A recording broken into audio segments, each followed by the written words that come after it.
Bom dia, sejam bem-vindos, sejam bem-vindas ao nosso canal. Hoje, sábado, é dia do programa Revista Vale do Itapocu. Grande abraço a todos os meus amigos, minhas amigas, seguidores aqui de Jaraguá do Sul, de Corupá, de Guaramirim, de Massaranduba, São João do Itaperiú, Barra Velha, Xereda, enfim, todos os amigos que temos aqui na nossa querida região, esse vale lindo, vale maravilhoso, né? Que também o Felipe já está aí apaixonado pelo nosso vale. E enfim, você que nos acompanha todos os sábados, hoje uma entrevista muito legal com esse parceiro, com esse amigo. Ontem a gente já comentou muito sobre ele, o professor Francisco falou muito dele, já mandou abraço para você, Felipe. O professor Francisco esteve participando da nossa live, falando de parapsicologia, e aí eu falei que ia te encontrar hoje, ele já fez aí toda uma apresentação tua, né? Mas eu quero te apresentar, sim. Hoje você vai falar de um tema que a gente vai focar muito aqui na nossa página, que é sobre o meio ambiente, sobre alterações climáticas, sobre o comitê da bacia aqui do Rio Itapocu, sobre os recursos hídricos, temas importantíssimos que você vai nos auxiliar aqui para orientar, esclarecer, enfim, trazer informações importantes. Quero dizer a todos que nesse momento o Felipe Oliveira está falando desde Portugal, onde ele está fazendo o seu doutorado lá em Portugal, e nós estamos muito felizes aí pelo teu trabalho e por você avançar aí também e buscar aí cada vez mais informações. Vou apresentar o Felipe para vocês aqui, dizendo que ele é geógrafo, é especialista em análise ambiental, é mestre em desenvolvimento regional, é doutorando, então, em alterações climáticas e políticas de desenvolvimento sustentável da Universidade de Lisboa, tem atuação como professor no plano de bacia, é consultor do comitê aqui do Itapocu, está atuando no projeto de mananciais aqui da região. Enfim, né, currículo é que não falta para esse mestre, e eu tenho o privilégio hoje de tê-lo aqui no Revista. Aproveitar, né, Felipe, e também cumprimentar todos os colegas da Anvale, né? Queridos amigos da Anvale. Eu acredito que você já esteja com saudade deles, porque eu também convivi um período lá com essa equipe, e a gente tem um carinho muito especial por todos os colegas da Anvale. Bom dia, Felipe! Bom dia, Pira. Bom dia, pessoal. Para quem não está no Brasil, quem está para cá, porque eu passei o contato para passei o link para um monte de colega aqui assistir também. Boa tarde, porque aqui a gente está já 3 horas da tarde, né, em Portugal. Só um pouquinho, desculpa, Nina, o papai agora não... Vem. Apresenta a Nina também, tem que apresentar a Nina. A Nina é a... Oi, Nina, que linda que você é, Nina. Você vai auxiliar o papai hoje aí, Nina? Que querida, olha só. Também participando com a gente, né, Felipe? Que show essa menina. Daí, Felipe, 3 da tarde aí em Portugal, tempo bom. Como é que está a temperatura aí? Tempo bom, a gente está agora entrando no verão, enquanto vocês estão chegando no inverno. Então aqui, hoje deve estar uns 23, 24 graus. Eu estou assim porque eu coloquei uma roupa de trabalho, vou dizer assim, para não ficar só de camiseta. Tá curtindo a praia aí? Tu tá próximo ao litoral? Em que cidade? Tu não estás em Lisboa, né? Tu tá numa cidade próxima a Lisboa, né? Isso, eu tô... Lisboa, ela é margeada pelo Rio Tejo. Atravessando o Rio Tejo, tem o município de Almada. Eu moro no município de Almada. Almada? E daí eu moro como se fosse num balneário aqui chamado Costa da Caparica. Então eu estou pertinho da praia e como a gente conversava antes, como a gente está chegando perto do verão e aqui é um lugar de balneário, né? Então, durante o final de semana, muita gente vem de Lisboa para cá. Então a praia fica muito cheia. E aqui a gente também tem a questão do corona, a gente não quer ficar com muita multidão, a gente tem ido na praia durante a semana e deixando o final de semana para ficar em casa também, mas de resguardo. Claro que a gente não vai focar aqui, porque está sendo muito divulgado aí para os outros veículos de comunicação e tudo, né? Mas a preocupação está aí também com todos vocês, né? Com essa situação do coronavírus também, hein, Felipe? Com certeza. A gente dá para perceber que o mundo todo hoje, né, tá nessa luta, dá para dizer assim, e cada um está num momento diferente. Nós estamos agora num processo de abertura, depois de ter realmente fechado, não foi tão forte como na Espanha ou na Itália, que as pessoas não puderam sair à rua, mas a gente saiu à rua aqui só para realmente ir na farmácia, no supermercado, e agora que o comércio volta, a cada 2 semanas, um novo grupo de atividades está voltando, está tendo a reabertura, seguindo o novo normal, né? Então, sem aglomeração, de uma forma diferente. Mas tudo como uma experiência ainda. Mas continuamos tendo algumas vítimas aí, ou já cessou o número de vítimas, de mortes aí pelo corona, hein? Não, ainda não cessou. Você não tem um número tão acentuado quanto nos vizinhos aqui, né? Quanto a Espanha, quanto a Itália, quanto a França, que a situação está bem mais complicada. Mas você não tem uma ascensão grande. Aqui não teve colapso do sistema de saúde.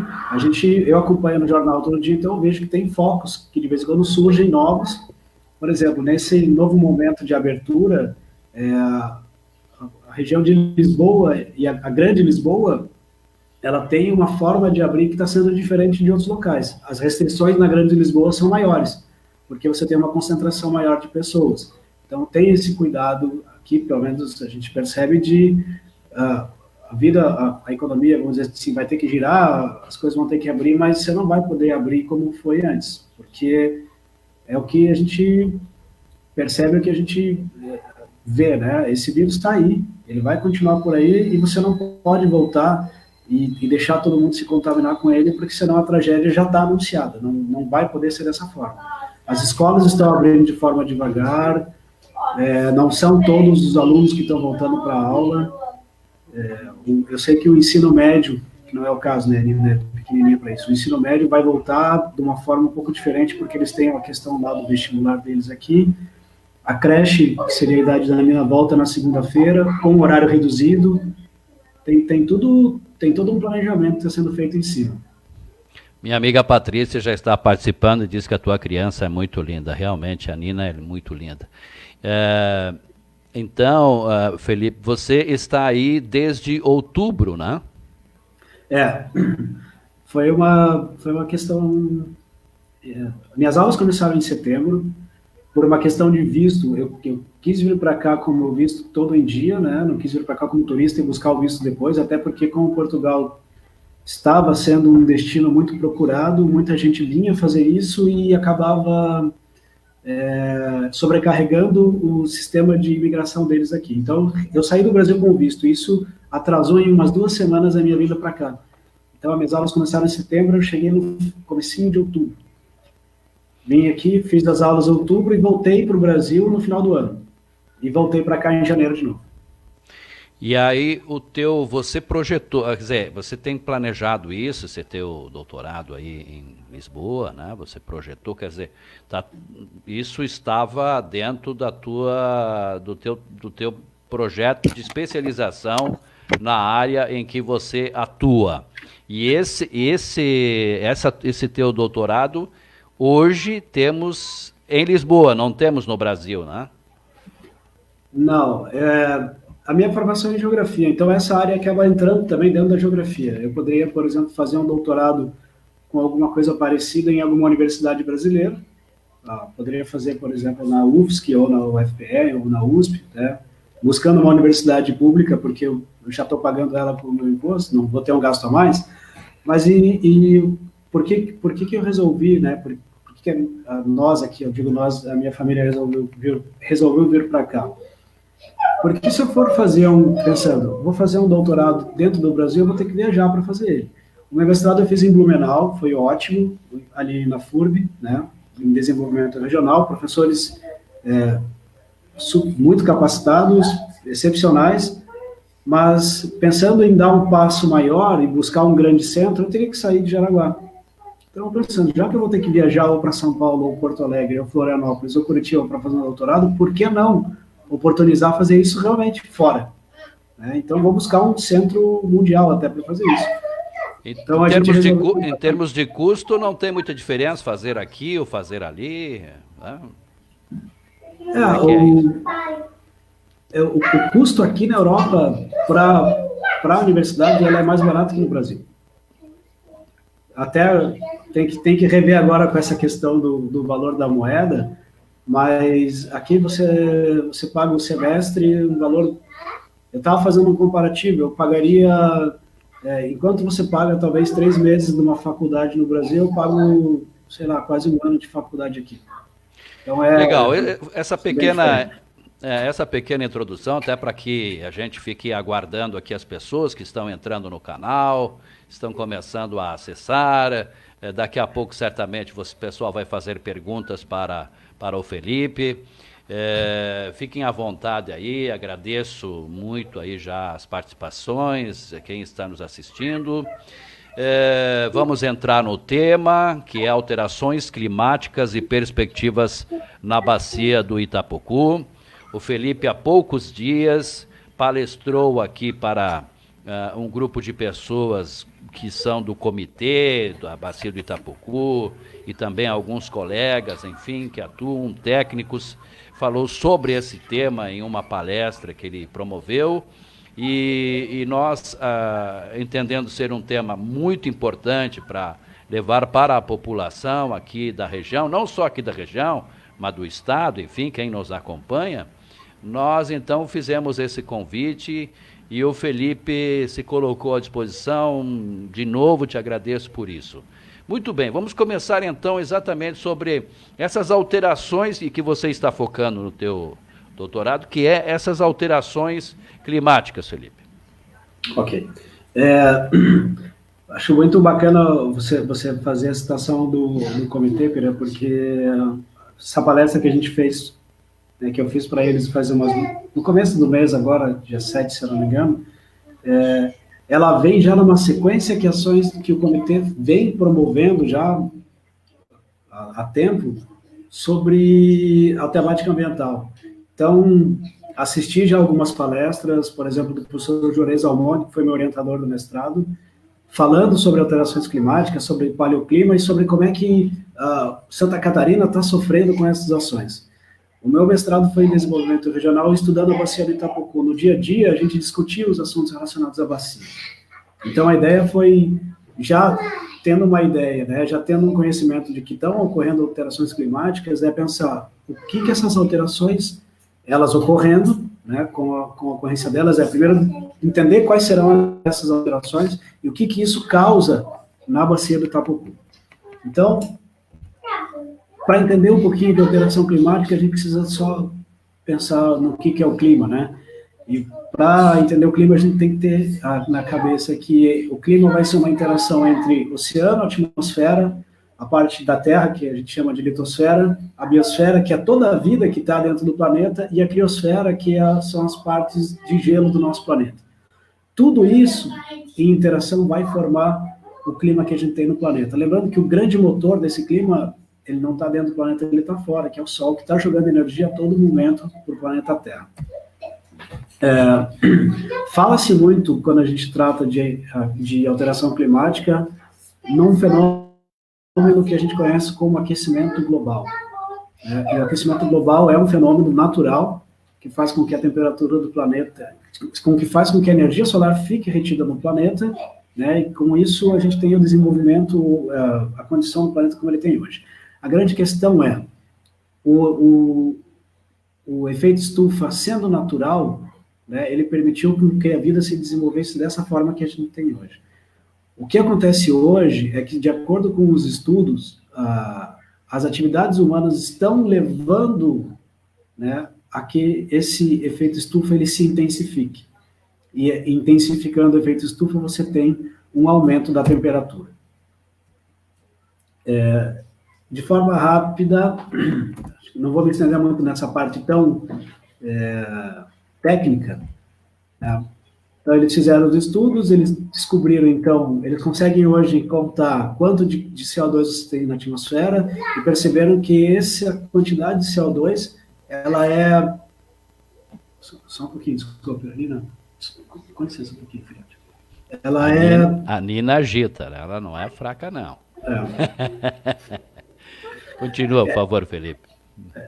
Desculpa, pessoal, esse é o nosso homework, que a gente tem, o nosso home office, né? Mas é tudo de bom, né, cara? É tudo de bom.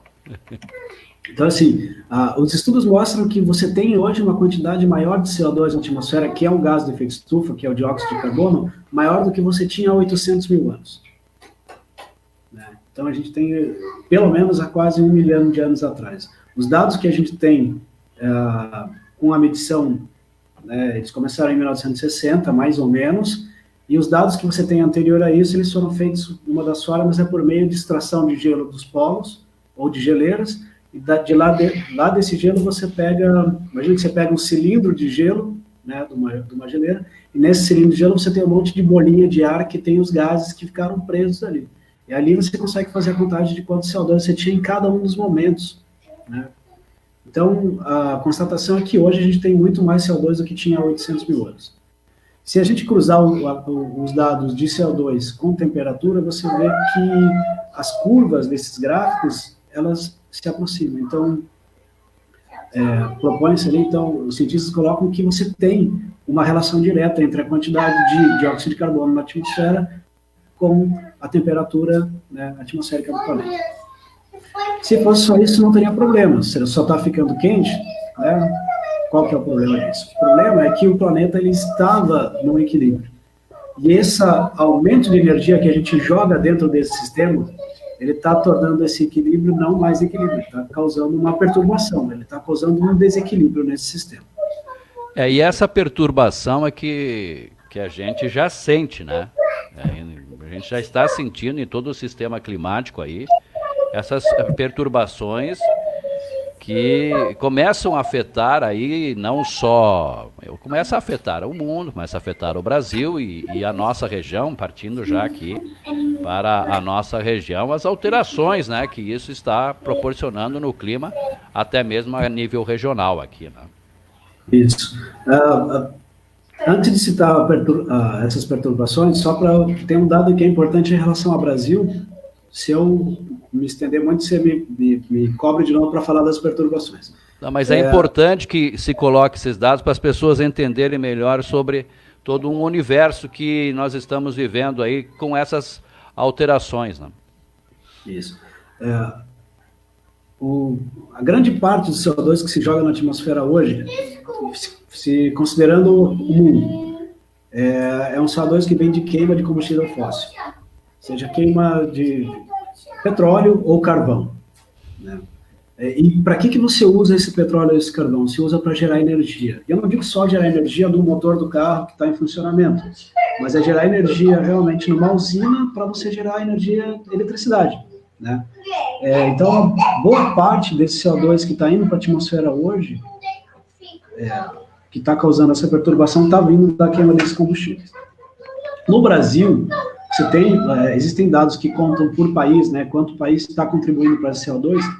O CO2 que o Brasil coloca na atmosfera não está vindo da queima de combustível fóssil. Isso é uma questão importante e interessante, que a gente discute muito aqui no curso. A matriz energética brasileira, ela é uma matriz hidrelétrica, é hídrica. A boa parte dela, 70% mais ou menos, depende se tem estiagem ou não, que é o caso, que tem que ligar as termos, fica um pouquinho diferente.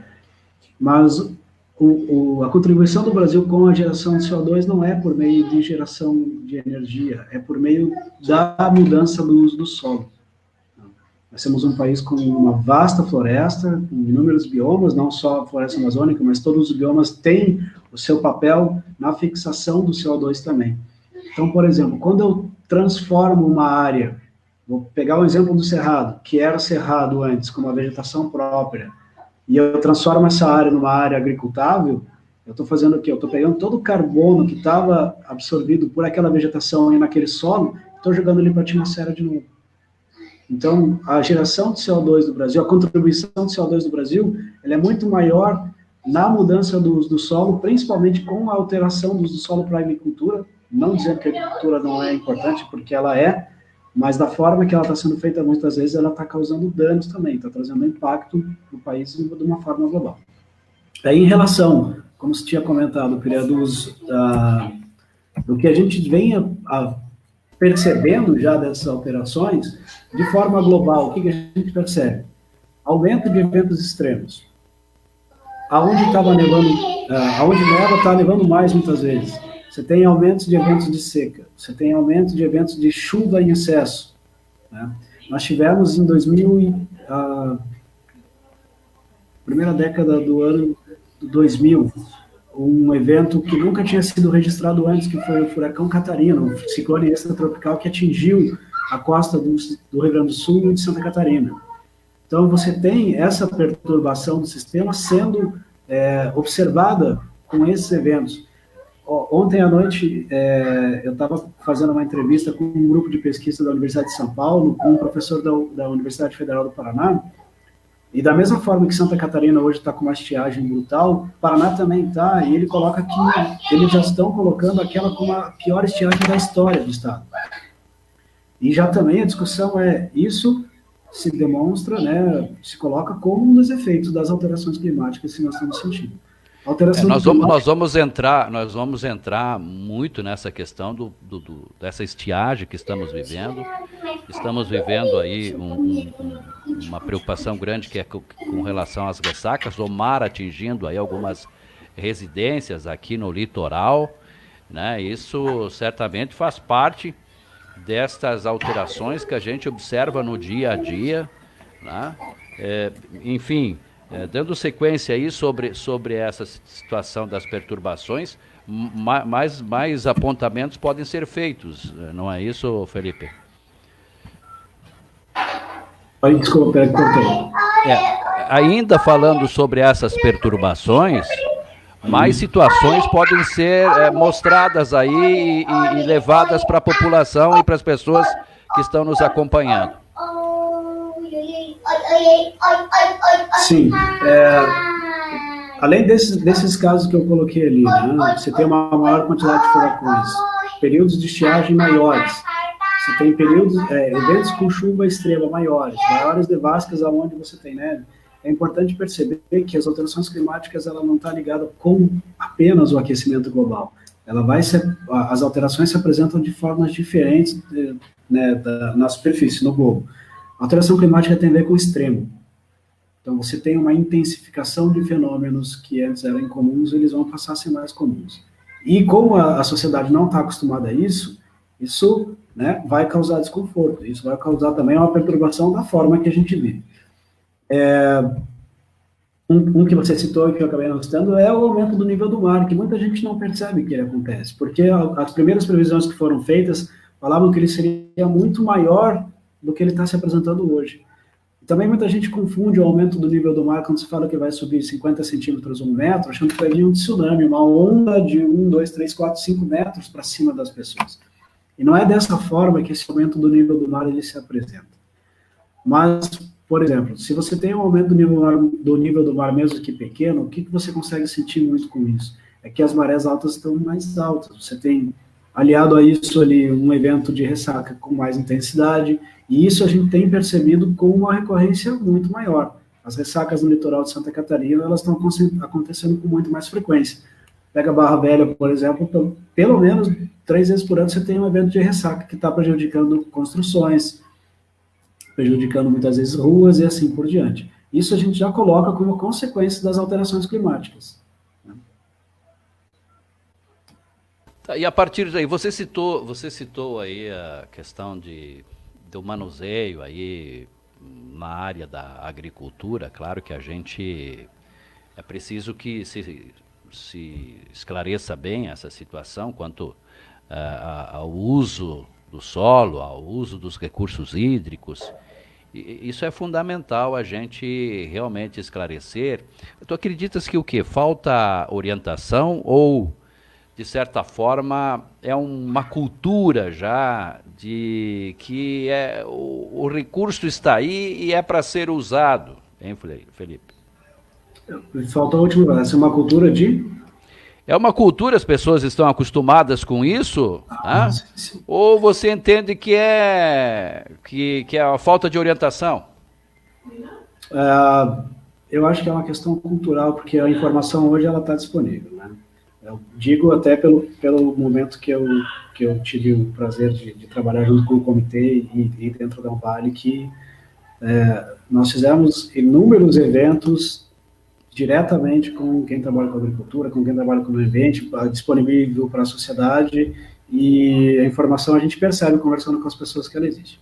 Agora, não se percebe o tamanho do problema porque ele vai acontecendo de forma gradativa. Se eu conversar, por exemplo, isso eu fazia bastante, quando eu ia visitar uma propriedade rural e eu conversava lá com o agricultor, geralmente os mais velhos, eles me falavam sobre os rios da região que eles eram muito mais profundos. A gente falou lá que o riozinho que hoje você atravessa a pé tinha 2, 3 metros de profundidade, né?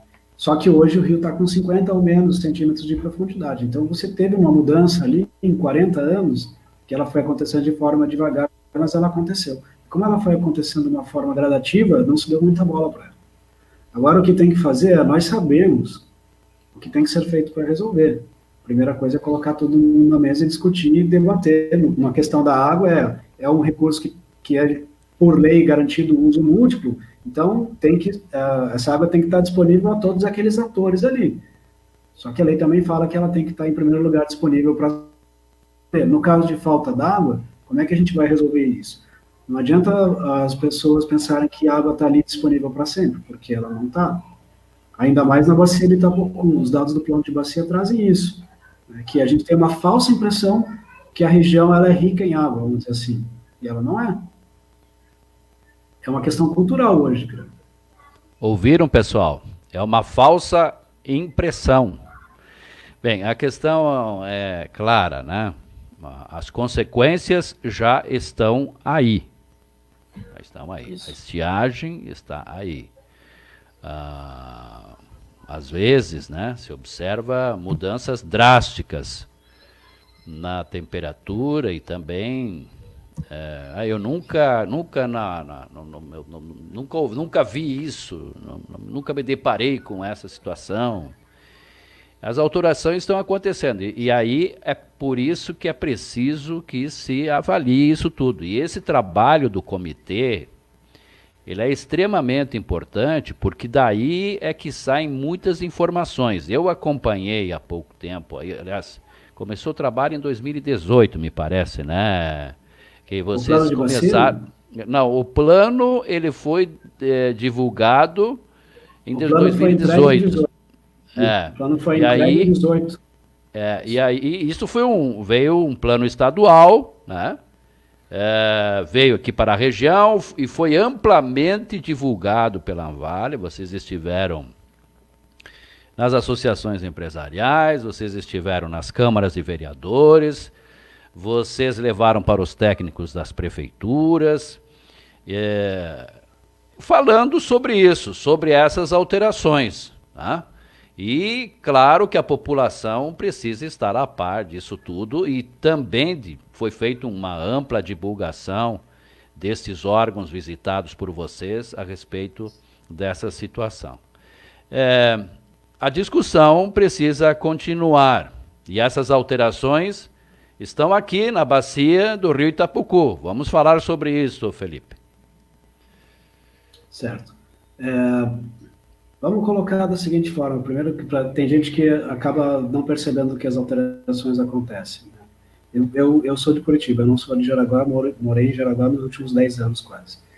Mas eu achei muito, muito interessante, fiquei muito feliz quando eu fui dar palestras em escolas em Jaraguá e eu vi que todas as escolas tinham ar-condicionado em todas as salas, as escolas municipais. E conversando com professores, eles falaram que isso é uma obrigatoriedade, porque não teria como dar aula num verão sem ar-condicionado. Mas conversando com pessoas da minha idade, né, que nos anos 90 estava tendo aula, eles falavam que não tinha ar-condicionado em sala de aula e eles tinham aula do mesmo jeito.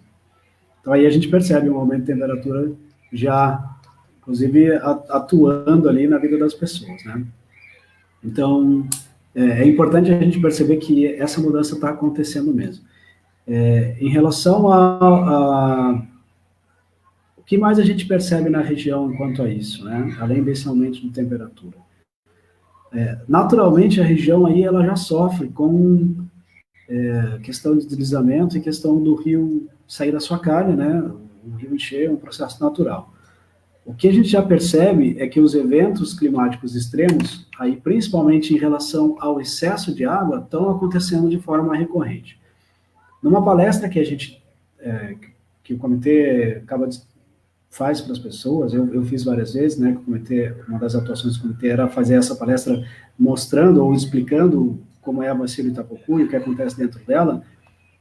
A gente tinha um dos slides que falava sobre os desastres e a gente colocava uma sequência de datas de slides e a gente falava, olha, os eventos climáticos extremos eles estão acontecendo com uma frequência nos últimos anos de mais ou menos de 3 a 4 anos, né? E antes essa frequência ela não acontecia, não era tão frequente, né? O período dela era maior, mas a gente percebe que ele está realmente diminuindo esse tempo e a gente tem os eventos de muita chuva acontecendo em um breve período de tempo. Nesse momento agora está acontecendo o contrário. A gente está com um grande período de estiagem. Essa semana o professor Juarez, como eu comentei antes, que foi meu orientador de mestrado, ele deu uma palestra falando sobre alterações climáticas no estado como um todo e trouxe o tema dessa estiagem grande. Estava ele e o Leandro Fuchalski, meteorologista do grupo NSC, se não me engano. E ele coloca que essa seca ela está muito fora do comum mesmo, e você tem hoje um déficit de pelo menos 500 milímetros de chuva no ano. Se a gente tem regiões na bacia, por exemplo, que você vai chover 1.500 milímetros, que é muita chuva, porque a nossa bacia chove bastante, você tem 1/3 de chuva a menos já no último ano. Então, é uma situação... inclusive, é importante destacar que nós estamos em uma região que a tendência não, que mais chove no estado. Essa pesquisa aqui, a região de Joinville, Jaraguá, essa região aqui é uma das regiões que a chuva realmente é frequente. É frequente aqui na nossa região. Por isso que é extremamente preocupante quando o Felipe coloca que está muito fora do normal essa situação. Né? Essa alteração que está acontecendo, realmente, para vocês, eu acredito também, é assustador no momento, Felipe. Eu não quero aqui fazer nenhum... mas é que é realmente preocupante, porque se na maior região do estado, se na região do estado que a tendência é termos aí um maior volume de chuvas, você imagina o restante do estado e a região sul aqui, como está. Tem um estudo recente que foi publicado pela UFSC, pela Universidade Federal ali em Florianópolis, que trata da questão de estiagem, daí relacionada à perda econômica no oeste de Santa Catarina, e conversando com essa professora da UFSC, eu estava falando sobre as questões da pesquisa que eu estou querendo desenvolver, ela cantou a bola. Ela falou assim, olha, conversa com um climatologista, ela me deu o nome do climatologista, né, de renome nacional, e fala assim, pergunta para ele se essas queimadas que tiveram na Amazônia nos últimos anos não têm uma relação com essa estiagem que você está tendo no sul hoje. Porque você tem todo um sistema atmosférico de umidade que vem da região norte do país, que faz com que o centro-sul seja mais úmido. Então, você tem isso acontecendo, principalmente na região oeste. Oeste do Paraná, oeste de Santa Catarina, oeste de São Paulo. Essa água toda, parte dessa água que vem pela atmosfera, ela vem trazida da região amazônica. Se você diminui a quantidade de água na Amazônia, você diminui a quantidade de água que você joga na atmosfera. Então, você pode ter aí uma questão relacionada a essa estiagem também. Então, é uma questão muito preocupante, porque são ações, pensando não de forma do planeta todo, mas só de forma do Brasil, que é um país continental, ações que estão acontecendo em outras regiões do Brasil podem estar trazendo uma consequência, por exemplo, para a região sul. Então, é uma questão muito importante de se levar em consideração. E aí também mostra que está tudo interligado. O clima está todo interligado. As ações, se você liga uma fábrica, uma chaminé em algum lugar, a fumaça não fica paradinha em cima da fábrica, ela está se espalhando para outros lugares. Ela está atingindo outras pessoas. Isso, a sociedade em geral tem que ter noção disso.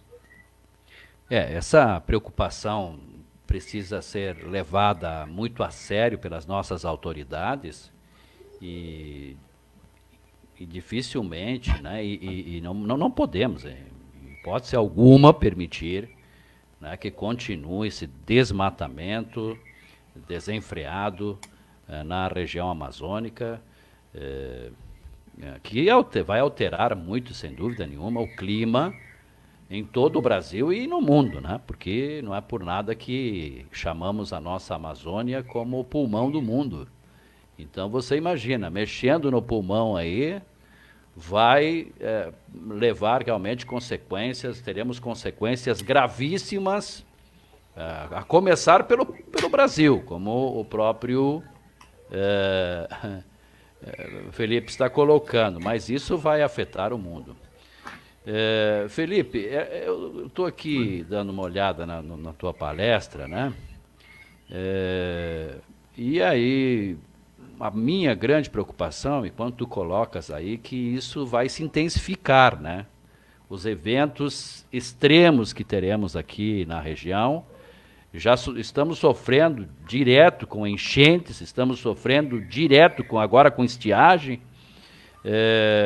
Enfim, e se isso se intensificar, temos que realmente repensar o que a gente está fazendo, de que forma a gente está tratando essa questão climática, essa questão do meio ambiente e dos recursos hídricos, Felipe. Sim, isso é uma questão importante. Eu até estou com a minha apresentação aberta aqui, porque eu vou querer falar do que os estudos, algumas ferramentas trazem do que pode acontecer para a região. Só quero fazer uma correçãozinha, antes que alguém te escreva alguma bobagem aí de comentário, Pirani. A questão da Amazônia como pulmão do mundo, ela é muito importante, hoje a gente sabe, né, até por um pouco de liberar oxigênio para a atmosfera, mas o grande produtor de oxigênio são os nossos oceanos. E eles têm sofrido muito com toda a poluição que a gente nem está gerando no oceano e está gerando no próprio continente, né? E uma questão importante em relação ao aquecimento da atmosfera, ou da gente liberar esse gás carbônico na atmosfera, é que o oceano é importantíssimo porque ele retém esse gás carbônico. Então, da mesma forma que o oceano ele ajuda a não esquentar tanto como que ele retém o gás carbônico, fazendo isso ele se prejudica, porque ele torna-se ácido. E ele se tornando ácido, ele mata parte da biota que vive no oceano. E nisso ele pode prejudicar até um pouco a gente, porque ele deixa de produzir um pouco desse oxigênio que a gente tem disponível. Então, isso é uma questão importante. Em relação ao que eu trouxe naquela palestra, um pouco de conversa. Então, existem algumas ferramentas que trazem uma previsão do que pode acontecer com uma ferramenta que traz por cidades brasileiras. Eu peguei o exemplo de Jaraguá do Sul, que é a cidade centro ali da bacia, né? Eu usei 2 cenários em relação à quantidade de energia retida na atmosfera por essa quantidade de gases de efeito estufa. O importante é frisar que em todos os cenários, ou melhor, nos 2 cenários que eu peguei, você tem aumento da temperatura em todos os meses, em todas as décadas de agora até 2100. Então, é a temperatura, é a energia que está aumentando dentro desse sistema. E essa energia, ela vai se colocar de forma diferente em relação à chuva. Porque depois, quem tiver oportunidade, pode assistir a palestra, ela está disponível no YouTube, vai ver que em relação à chuva você vai ter, no geral, a média de chuva vai aumentar, e daí muita gente vai pensar, mas está tendo estiagem, por que vai ter um aumento de média de chuva?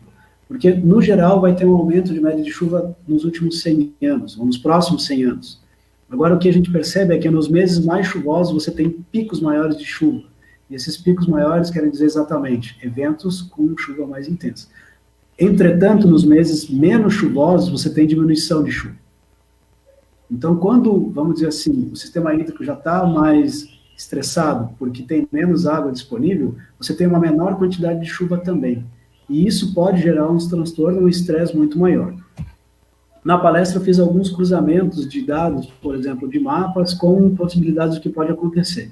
Então, vamos imaginar a região da Bacia de Itapocu, em que naturalmente a gente tem uma declividade alta, e isso faz com que você tenha uma possibilidade de erosão alta, E os vales, você tem áreas em que normalmente os rios naturalmente já extravasam, já saem da sua calha natural. Se a gente tem um aumento de eventos extremos relacionados à água, se a gente tem mais água caindo em menos tempo, a gente pode ter um aumento de eventos de deslizamento maior. Está chovendo muito em pouco período de tempo, você pode ter um deslizamento, porque naturalmente já pode acontecer isso, e como a gente já percebe que acontece, você vai ter uma maior quantidade de eventos em que o rio sai da sua calha. A gente vai ter uma maior quantidade de eventos relacionados às enchentes. Alia isso aí com a mudança de uso do solo. Em lugares que antes você tinha uma floresta, ou até mesmo a agricultura sendo desenvolvida, você vai lá e coloca um loteamento, que é importante para o desenvolvimento da cidade. Mas era uma área que antes, quando você tinha um evento extremo, você não tinha tanta gente sendo prejudicada, e depois disso você passa a ter. Então, a gente percebe que, se conhecendo que esses dados e conhecendo que essas possibilidades estão já acontecendo, né, que vão acontecer, a gente precisa atuar para que a menor quantidade de pessoas seja atingida quando esses eventos acontecerem. Eu já disponibilizei aqui nos comentários aqui o link. Você está me ouvindo bem, né? Está me ouvindo bem, né, Felipe? Está me ouvindo? Está me ouvindo bem? Tá. Tô. É que de vez em quando ele corta um pouquinho. Eu disponibilizei já o link aqui para o pessoal aí, que tem um link da palestra que está postada no YouTube. Deixa eu colocar o que a Letícia colocou para a gente, professora Letícia Goulart, que vai estar conosco em mais uma aula sobre, vamos falar de educação com ela, é a nossa professora que vai trabalhar com educação aqui na página, e ela diz, pena que a sociedade ainda não acredita no que está acontecendo, né? São céticas e acham que o desmatamento lá não interfere aqui, certamente ela se referindo à Amazônia, né? Mas a situação está aí e foi muito bem colocada pelo Felipe. Tá? Temos que continuar trabalhando em políticas, Felipe, agora aqui a nível regional. Tá? A Vale está preocupada com isso. Você, como consultor do comitê, o meu amigo Santini, que é uma pessoa extraordinária, um amigão e que está muito focado nisso. Vamos continuar atuando, Felipe.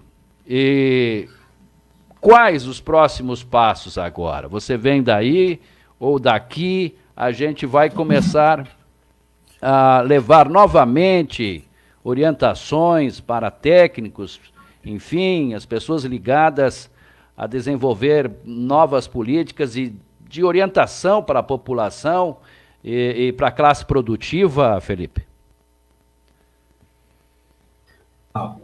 Essa pergunta é muito boa, né? Porque quando a gente faz a palestra e vê todo o material, chega uma hora que você até cansa de falar, mas só está trazendo desgraça, então vamos tratar do que a gente pode fazer.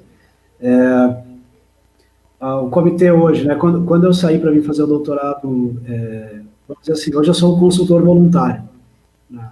Porque eu não consigo atuar aí. A Ânia hoje é consultora do comitê e está fazendo a atividade, o trabalho de levar, fazer o comitê andar, né, como consultora. O que eu percebo na região? Isso a gente discute muito com os colegas. A região, ela atua já de forma a combater essas alterações climáticas, muitas vezes mesmo sem perceber que está fazendo isso. Ela usa... Em alguns casos, algumas ações elas vão atuar para conter as alterações, mas, como eu falei, não se percebe. O objetivo dela nem foi isso no primeiro momento. Mas vou dar um exemplo para você, já que você citou a Vale, que é importantíssimo. E esse já estava atuando pensando nas alterações climáticas e até pensando na questão da água.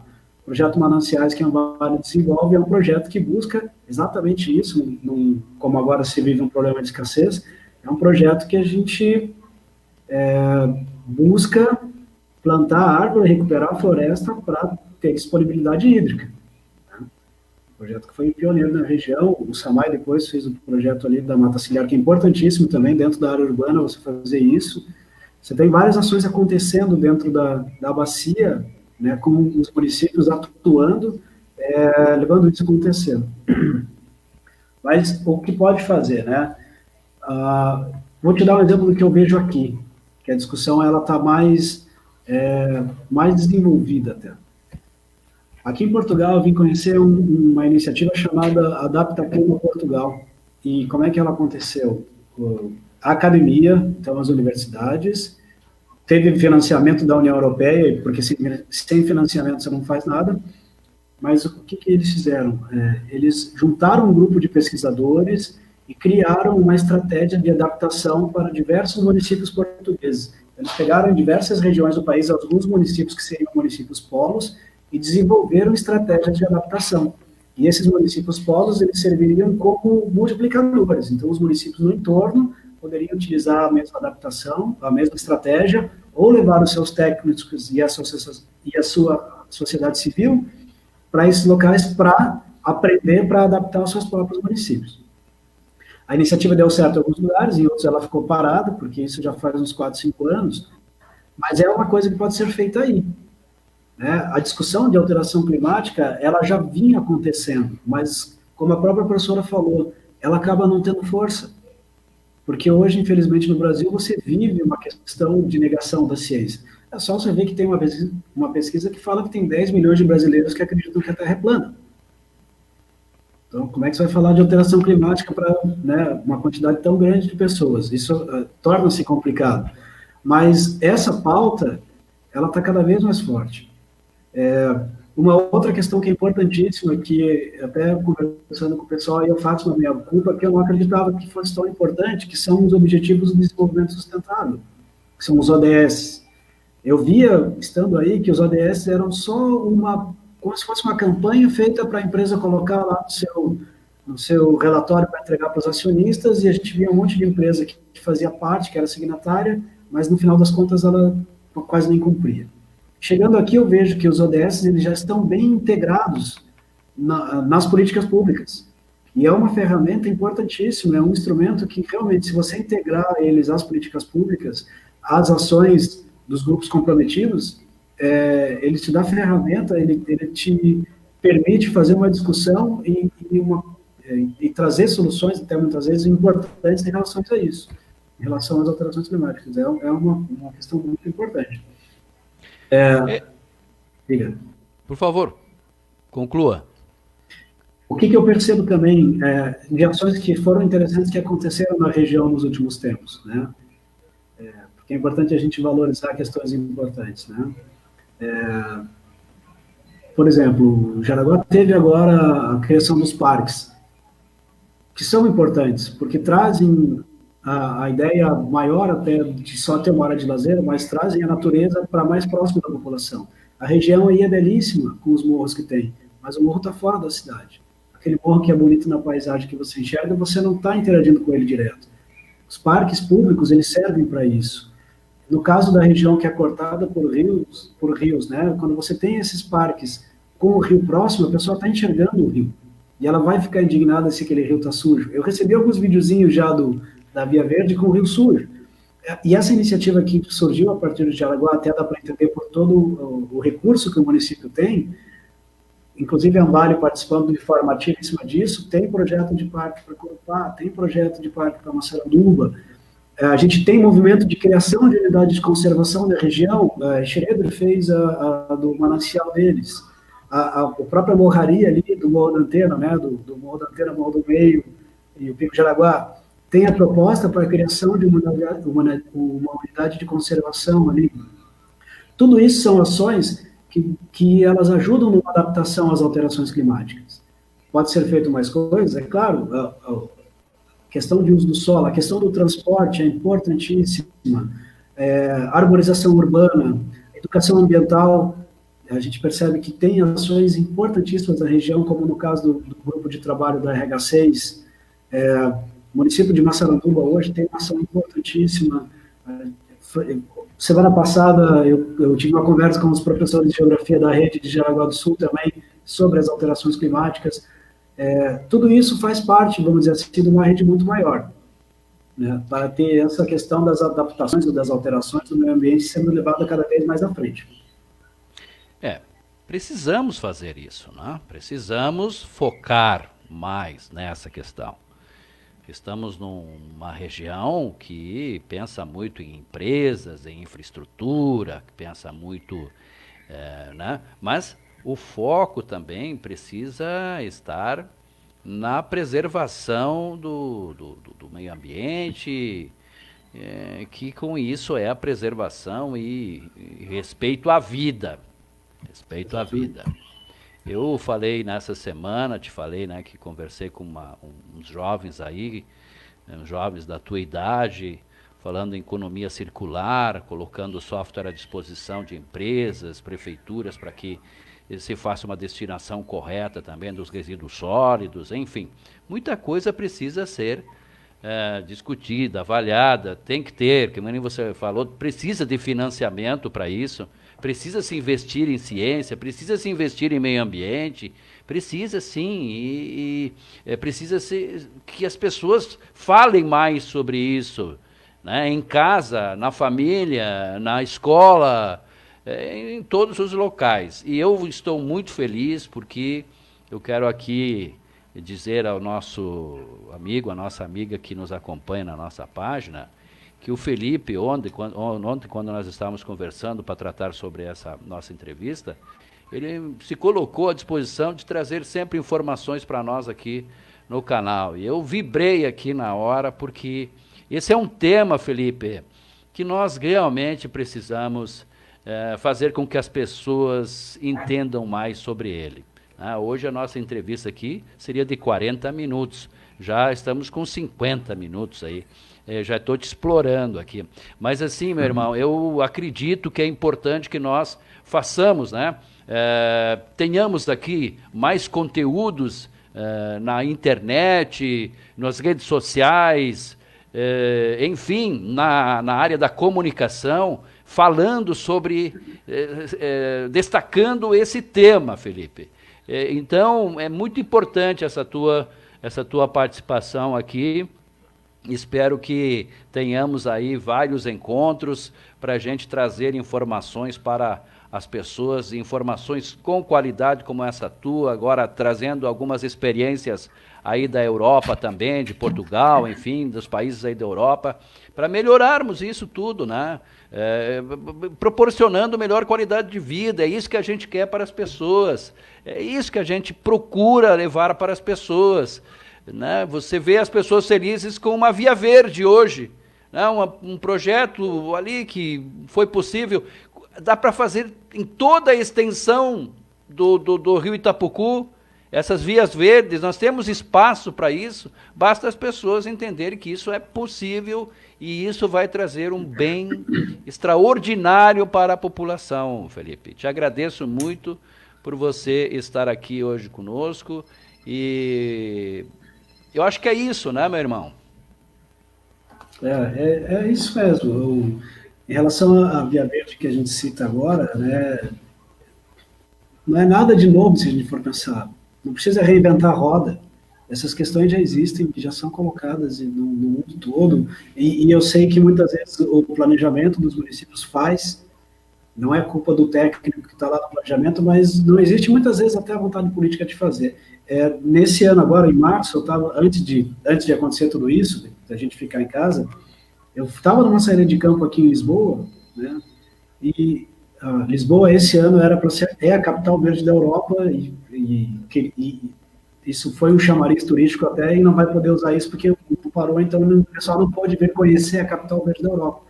Mas uma das intervenções que eles fizeram aqui foi imagina uma grande via verde sem o rio no meio, mas é pegar vales que existiam na cidade e fazer alterações urbanas brutais, em que você realmente tirou equipamentos urbanos que tinha, você tirou rua, você tirou e fez ciclovias com gramados em volta, com arborização, com tudo isso, mas assim, não é só ligando um pedaço ao outro, é ligando a cidade toda.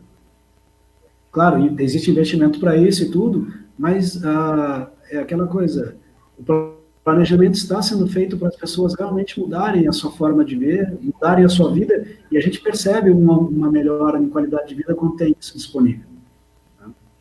Isso a gente pode até marcar um dia para conversar sobre isso. Será um tema de uma próxima participação sua, quem sabe.